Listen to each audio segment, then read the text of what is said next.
Assalamualaikum warahmatullahi wabarakatuh.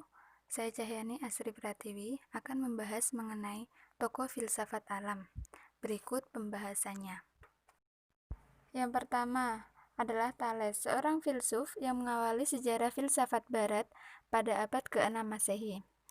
Pemikirannya dianggap sebagai kegiatan berfilsafat pertama dan disebut sebagai bapak filsafat, karena mencoba menjelaskan dunia dan gejala-gejala di dalamnya yang bersandar pada rasio manusia. Gagasan atau pemikirannya yang terpenting adalah air. Menurutnya, air adalah prinsip dasar segala sesuatu. Air menjadi pangkal pokok dan dasar dari segalanya yang ada di semesta. Bahan makanan semua makhluk hidup mengandung air, dan semua makhluk hidup memerlukan air untuk hidup. Yang kedua yaitu Anaximandros, adalah seorang filsuf dari mazhab Miletos dan termasuk ke dalam perintis filsafat barat sama seperti Thales. Dia juga merupakan anak murid Thales.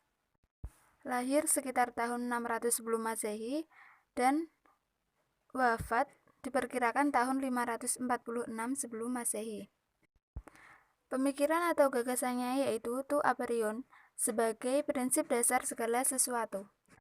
Dia mengkritik pendapat gurunya bahwa air adalah segala sesuatu, namun nyatanya air masih bisa berlawanan dengan api. Jika air adalah segala sesuatu, maka seharusnya dia tidak lagi bisa berlawanan dengan zat yang lain. Maka dari itu, Anaximandros berpendapat bahwa tidak mungkin mencari prinsip dasar tersebut dari zat yang empiris. Maka prinsip dasarnya harus mendalam dan tidak dapat diamati panca indera. Sehingga mengatakan bahwa prinsip dasar segala sesuatu adalah tu aperion atau yang berarti tanpa batas. Ia bersifat ilahi, abadi, tak terubahkan dan meliputi segala sesuatu. Dari prinsip inilah berasal segala sesuatu yang ada di jagat raya sebagai unsur-unsur yang berlawanan, yang panas dan yang dingin, dan lain-lain. Ketiga yaitu Anaximenes, adalah seorang filsuf yang berasal dari Miletos sama seperti kedua filsuf sebelumnya, dan juga mereka hidup sezaman. Anaximenes merupakan murid, teman, dan pengganti Anaximandros. Gagasan atau pendapatnya adalah mengenai udara. Menurutnya, udara adalah zat yang menyebabkan seluruh benda muncul, telah muncul, atau akan muncul sebagai bentuk lain. Hal tersebut berprinsip pada pemadatan dan pengenceran. Jika udara bertambah kepadatan, maka akan muncul berturut-turut angin, air, tanah, dan batu. Jika mengalami pengenceran, maka akan timbul api. Pemadatan pengenceran meliputi seluruh kejadian alam, sebagaimana air dapat berubah menjadi es dan uap, dan sebagaimana seluruh substansi dibentuk dari kombinasi perubahan udara. Yang keempat yaitu Parmenides. Dia lahir pada tahun 540 sebelum Masehi dan meninggal pada tahun 470 sebelum Masehi. Berasal dari kota Elea, Italia Selatan, dan dari keluarga yang dalam mazhab Elea, dia adalah tokoh yang terkenal. Pemikirannya bertentangan dengan Heraklitus. Dia berpendapat bahwa segala sesuatu yang ada tidak akan berubah. Dia tidak mendefinisikan apa yang dimaksud yang ada, namun menyebutkan sifat-sifatnya.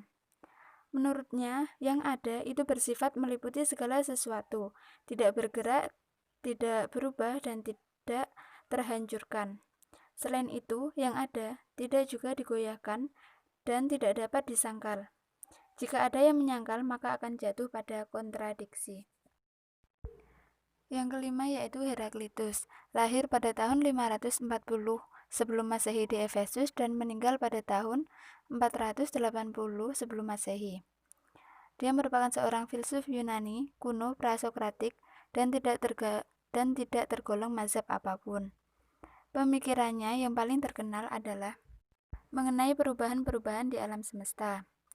Jadi, tidak ada satupun di alam semesta yang sifatnya itu permanen. Tidak ada sesuatu yang betul-betul ada. Dan semuanya itu bersifat mengalir. Heraklitus membayangkannya dengan dua cara. Yang pertama yaitu dengan air sungai. Maksudnya, air sungai selalu bergerak, sehingga tidak pernah ada seseorang turun di air sungai yang sama dengan air yang sebelumnya. Yang kedua yaitu dengan api. Api dapat mengubah apa yang dibakarnya menjadi abu dan asap, tetapi api tetaplah api yang sama. Sekian pembahasan dari tokoh filsafat alam. Semoga bermanfaat dan terima kasih. Wassalamualaikum warahmatullahi wabarakatuh.